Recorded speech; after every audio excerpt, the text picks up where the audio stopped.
Hi guys, what's up? My name is Sean Wayne and today, alikat pag-usapan nga natin itong video na to na nagsisirculate ngayon dito sa internet, no? Well, basically sa TikTok. So, even sa Facebook, I guess, at saka dito ngayon sa, what do you call that?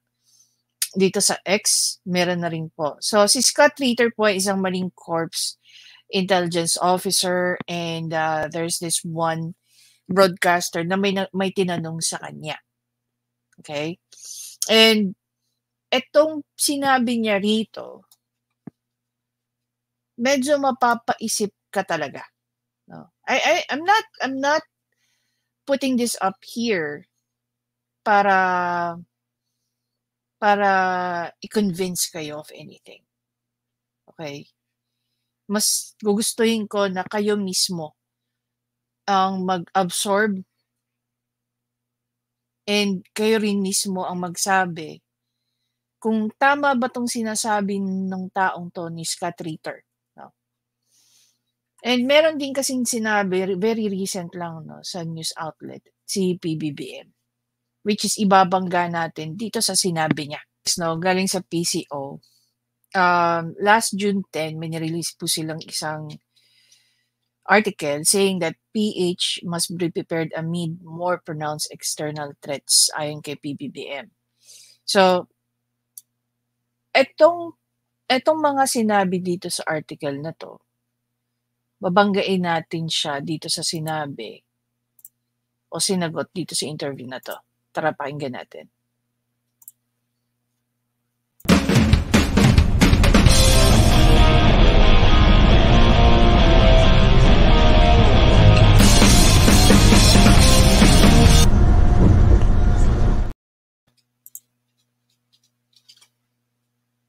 We're going to take one final question, which is from the Philippines, and then we're going to have summaries. Let me also indicate to people who I think will probably be more than interested after this discussion that there's an organization called the International Peace Coalition.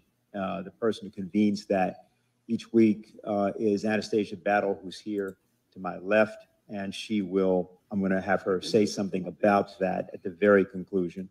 I think there's 1,700 people still with us. All of you are invited, if you are people of goodwill, which we presume many of you to be, to seek us out and become part of that action. So we'll go to the final question, which I mentioned is from Philippines, and it is from Maria Catherine Suba from Radio Mindanao Network, Minando Network. Yes, good afternoon, everyone. It's already 2:57 a.m. here in the Philippines. I am Maria Catherine Suba, a freelance broadcaster. I am a co-host of late Witch Valdez with Itas Valdez in Radio Mindanao Network, DZXL, ang ating Katipunan show. My question goes to Mr. Scott Ritter. As a former UN weapons inspector and U.S. Marine intelligence officer, and actually to anyone else who wants to answer, a proxy war is being orchestrated in this part of the world, our country, the Philippines. Our country is actually being used by the US in its intent of war against China. And according to geopolitical analysts, the Philippines will be the next Ukraine. The Philippine President, Ferdinand Marcos Jr., has allowed additional 9 EDCA sites, or more appropriately, 9 US military bases all over the country. The armed forces of the Philippines seem to be following orders from their U.S. counterpart. Drumbeats of war is being heard almost every day. Xenophobia is being propagated on mainstream media. Almost every week, there's an incident of Chinese Coast Guard that water cannons a Philippine vessel at the South China Sea. Do you think a false flag operation can happen here as tensions are getting worse? What do you propose for this to stop? Thank you. Okay. Well, thank you very much for the. I want to be honest with you guys, no. After hearing everything that he said here, hindi lang ako napaisip. Pero magkakaroon talaga ako ng matinding galit sa mga Marcos, gaya ng mga biktima ng martial law. Kung sakali lang naman na mangyari na mag-engage ang Pilipinas sa kung ano pa man, no? against China? Pakinggan niyo mabuti yung sinabi rito ni Mr. Scott. For the question. Just so you know, I have a little bit of background in the Philippines. In 1986, I was deployed there as a platoon commander to reinforce the Subic garrison after the fall of the Marcos regime. There was concern about the New People's Army. So I have a warm spot in my heart for the Philippines. Let's build upon what Colonel Wilkerson had said earlier. The United States is incapable of fighting a sustained conflict against a peer-level force. The United States cannot fight and engage China and win. We will not beat the Chinese. We cannot beat the Chinese, and we know this, and yet we're using the Philippines to create the conditions of potential conflict with the Chinese. Please understand that for the Filipino people, this is a recipe for disaster. You think America is your friend.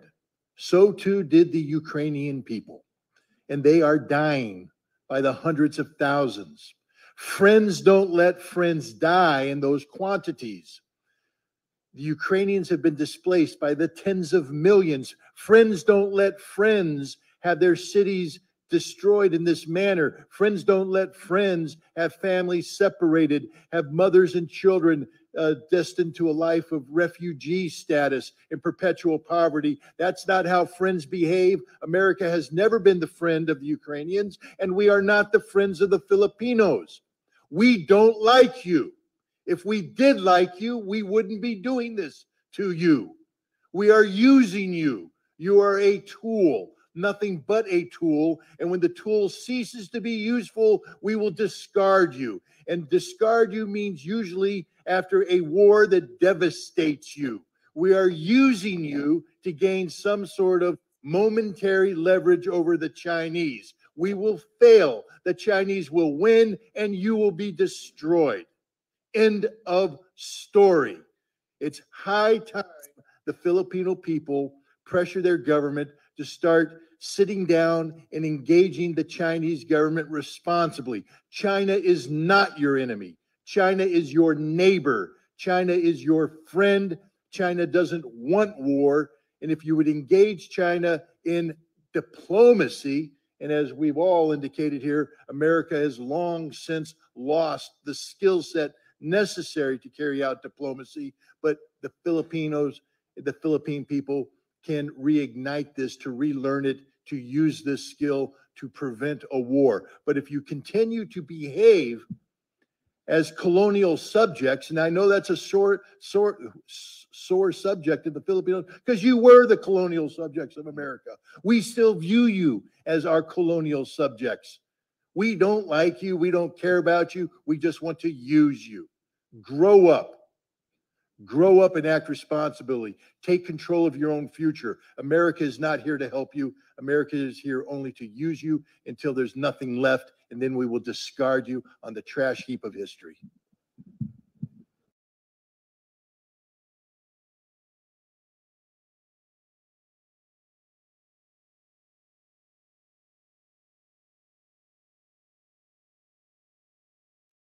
Okay guys, here's my first question. Nakamit pala kanina.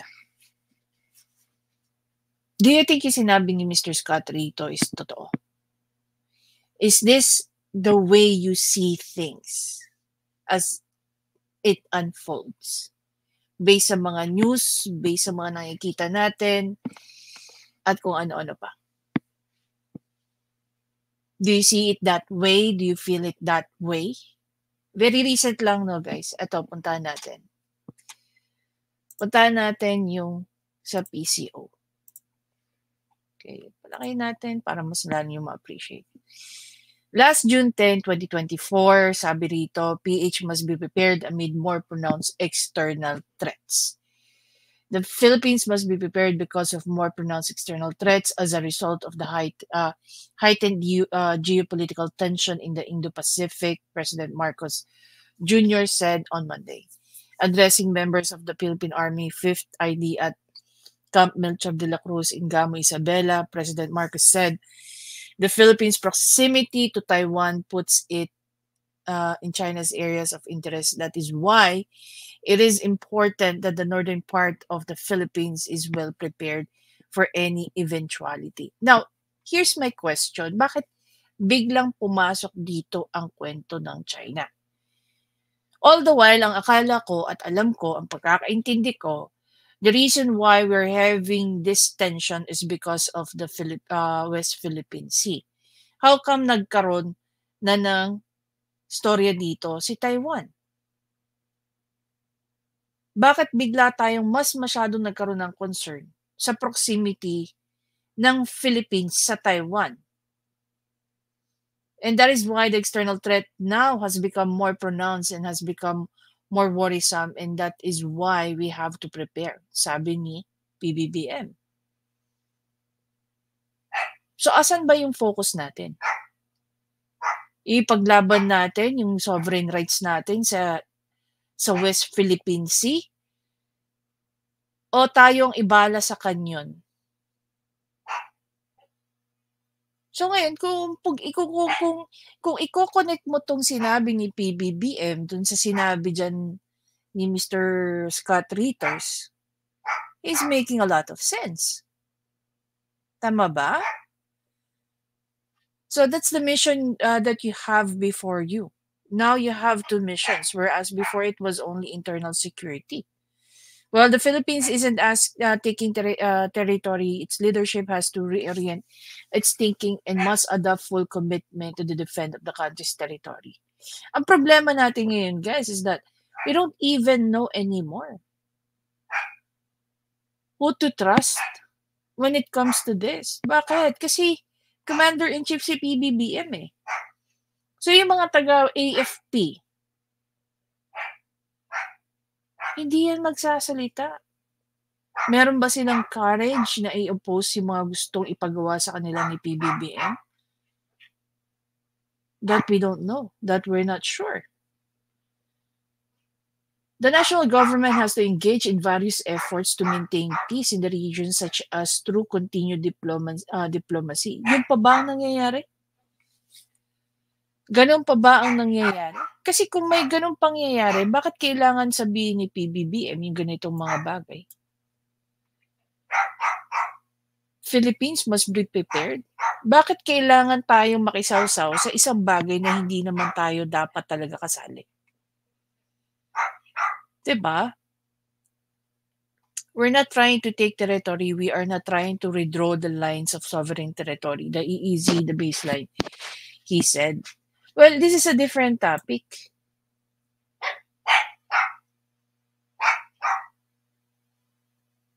May dispute ba between Taiwan at saka Philippines dun sa territorial sea within our EEZ?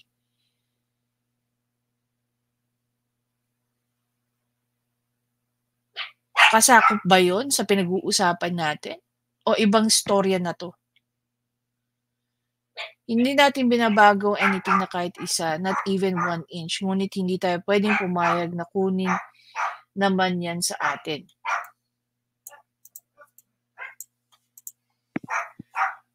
And because of the changing geopolitical landscape and emerging new threats, the government decided to include Cagayan as the enhanced the EDCA site through collaboration with the U.S., its closest military ally. According to Marcos, the 5th ID's mission now includes territorial defense from external threats, as he stressed the importance of providing AFP with equipment, training, and facility to make it highly capable force. The Joint Task Force TALA covers parts of Ilocos and Cagayan Valley regions and the entire Cordillera Administrative region, supervising 501st and 502nd, 501st, 2nd, and 3rd Infantry Brigades Joint Task Group Baguio. PAF Tactical Operations Group 1 and Tactical Group 2. Among the current domestic security threats are the Ilocos Cordillera Committee and Committing Region Cagayan Valley groups. 2 provinces, Quirino and Nueva Vizcaya, were declared insurgency-free in October 10, 2022 and December 18, 2023, respectively, as well as the other parts of Isabela, which is basically Ilagan City. And government forces have dismantled 4 communist groups, Group CTG for operating units, 2 KRCV, 1 KRCV and 1 committing larangan guerrilla ICRC in December last year. Now, basically, hindi na natin alam kung ano uunahin natin eh. Ano problema natin? Asan ba ang issue? Di ba nandito sa may Zambales area? Di ba yan yung pinagkakaanuhan natin tungkol sa West Philippine Sea, tapos ngayon sa Isabela? Parang layo naman. Isabela nandito, andito yung ano, sa side na to. Di ba? Andito ang Zambales. Whereas, yun yung area na problemado yung mga magsasaka natin.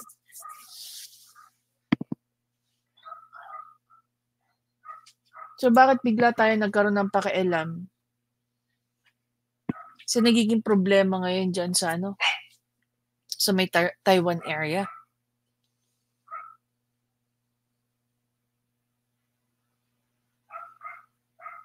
Yung blindly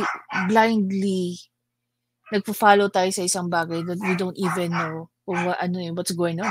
Ano pa ba nangyayari? Alam pa ba natin nangyayari? Lalo na diyan sa mga affected areas niya kung sakali magbombahan. Meron na bang plano si PBBM at ang government, ang administrasyon niya? Kung saan niya i-evacuate yung mga tao kung sakali man? Alangan nagbobombahan tapos ano yun? Yung mga tao dyan sa area na yun, ano mangyayari sa kanila? Hindi tayo nagwo-warmongering dito ha. Sa kanya kasi nanggaling yan eh. Siya nagsasabi niyan. Mag-ready daw. So ano plano niya yung mga tao dyan? Paano yung mga inosenteng mga civilian dyan?